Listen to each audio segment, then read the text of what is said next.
Horaire difficile, salaire bas, flicage extrême. Non, c'est pas la description d'un taf chez Amazon, mais celle d'un job pour un créateur de contenu. Aujourd'hui, on vous parle de l'affaire du serveur Minecraft QSMP ou comment des créateurs de contenu sont accusés d'exploiter leur communauté. QSMP, c'est une aventure sur un serveur du jeu Minecraft créé spécifiquement pour des créateurs de contenu. C'est à suivre en direct sur Twitch et il y a aussi plein de replays best-of sur YouTube que je vous invite à aller checker. Mais QSMP a deux particularités qui en font une aventure très originale à suivre. Déjà, le serveur est international car il est l'un des premiers à être équipé d'un mode qui lui permet de traduire en direct ce que disent ses joueurs dans la langue qu'ils souhaitent. En gros, peu importe la langue, tout le monde peut se comprendre facilement. Du coup, il y a plein de nationalités sur le serveur. Je pense par exemple qu'il y a des Brésiliens, des Mexicains, des Américains, des Coréens et même du coup des Français. D'ailleurs, ce sont des gros créateurs de chez nous qui s'y trouvent. Par exemple, on a Bagheera Jones, Étoile, Pierre ou encore même Antoine Daniel. Deuxième particularité, c'est un serveur qui est dit de roleplay. Ouais, ce qu'on entend par roleplay, c'est deux choses. Déjà, que les gens se comportent dans le jeu comme s'ils étaient plus ou moins dans la vraie vie, comme s'ils étaient des personnages d'une série par exemple. Et puis, c'est un serveur sur lequel a été créé tout un univers avec son histoire, ses règles, bref, sa narration. Et là, ça devient une série à suivre, mais pour les spectateurs. D'ailleurs, ils sont très nombreux. On parle de plusieurs communautés de streamers aux millions d'abonnés qui jouent ensemble, donc c'est vraiment énorme. Ça a même permis à certains de créateurs français, par exemple, de s'internationaliser de vous, si bien qu'ils activent maintenant parfois même un traducteur automatique sur leur live en dehors de QSMP, en fait, pour que les spectateurs internationaux les comprennent. C'est vraiment énorme. Tu avais un truc à dire, Oui, Guérin ? en fait, ça a apporté vraiment une communauté internationale à des Français sont contenus par C'est grâce à ça, par exemple, que Étoile a été primé au Streamers Award, par exemple. D'accord.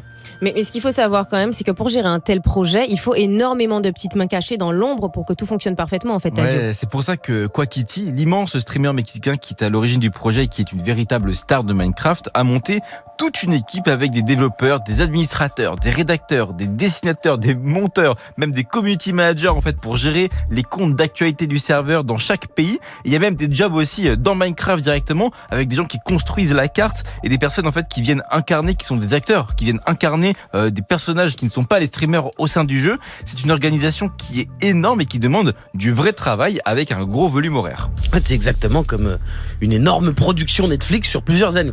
Et là, comme ça, en étant naïf, on pourrait se dire, des streamers millionnaires, ça paye tout le monde à peu près correctement, ça les fait travailler dans des conditions décentes. Et que nenni, on a appris hier que c'était pas du tout le cas. Ouais, l'affaire a éclaté quand une Française du nom de Léa, ancienne membre du staff, a décidé de prendre la parole sur les réseaux sociaux. En fait, cela fait plusieurs mois qu'elle incarnait un personnage très iconique dans l'aventure du nom de Pomme. En fait, le truc, c'est qu'elle a été surprise en train de discuter avec un streamer en dehors du jeu, chose interdite en fait par l'administration pour éviter les fuites d'informations, parce qu'en gros, il faut rester confidentiel sur l'histoire, etc. Elle a été virée sur le champ. Donc, beaucoup de gens contestent cette décision en fait qui est très unilatérale. Et surtout, on lui a proposé comme compensation pour son immense investissement de plusieurs mois, une centaine de $, et une figurine du jeu. Alors ça, vraiment, c'était trop pour elle. Alors elle a décidé de balancer tous les problèmes rencontrés par le staff du serveur. Déjà, niveau rémunération, c'est une catastrophe. On parle de personnes rémunérées entre 1 € et 5 € de l'heure pour un taf à des horaires horribles, genre 22h à 4h du matin, pour les Français en tout cas. Et ça encore, c'est quand ils sont payés, parce qu'il y a certaines payes en fait, qui sont jamais envoyées. Certains tafs sont même réalisés totalement gratuitement, comme celui de community manager ou de dessinateur. Bref, c'est un manque de reconnaissance terrible. Et en plus de ça, ils se permettent de fliquer chacun des réseaux sociaux personnels pour éviter en fait que tout mot de travers ou possible communication sur le fait qu'ils parlent de QSMP, du jeu, etc. C'est vraiment ultra oppressant. Ils leur ont même fait signer un document qui dit qu'ils n'ont pas le droit de communiquer sur leur salaire, alors que ce genre de document, c'est interdit de signer dans des trucs comme ça. Bref, c'est une honte absolue. Voilà.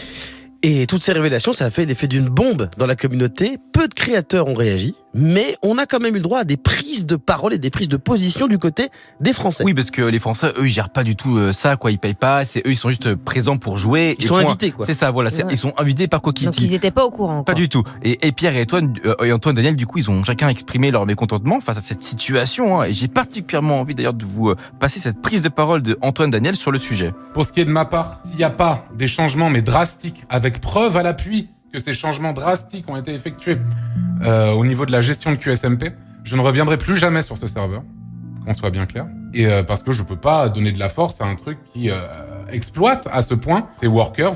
Voilà, la situation est telle que le serveur a annoncé sa fermeture là pendant quelques jours. Le temps, j'imagine, de régler la situation en interne et de voir comment on peut faire une refonte totale en fait des méthodes de travail. Kwakiti de son côté, il a dit qu'il n'était pas du tout au courant parce que lui, il gérait pas cette partie-là et qu'en gros, c'est Kwakiti Production, sa boîte avec qui du coup il y avoir des décideurs, etc. qui gérait ce truc-là. Et du coup, il a pris les choses en main. Il a décidé du coup de faire un review un peu de tout ça. Alors voilà. En tout cas, c'est pas la première fois que des créateurs de contenu sont accusés d'exploiter leur communauté. On sait pas si Kwakiti était vraiment au courant ou pas. Mais si j'ai un message à faire passer ce matin, c'est peu importe à quel point vous êtes fan de quelqu'un, n'acceptez jamais des conditions de travail à ce point intolérables. Les célébrités doivent elles aussi respecter leur communauté.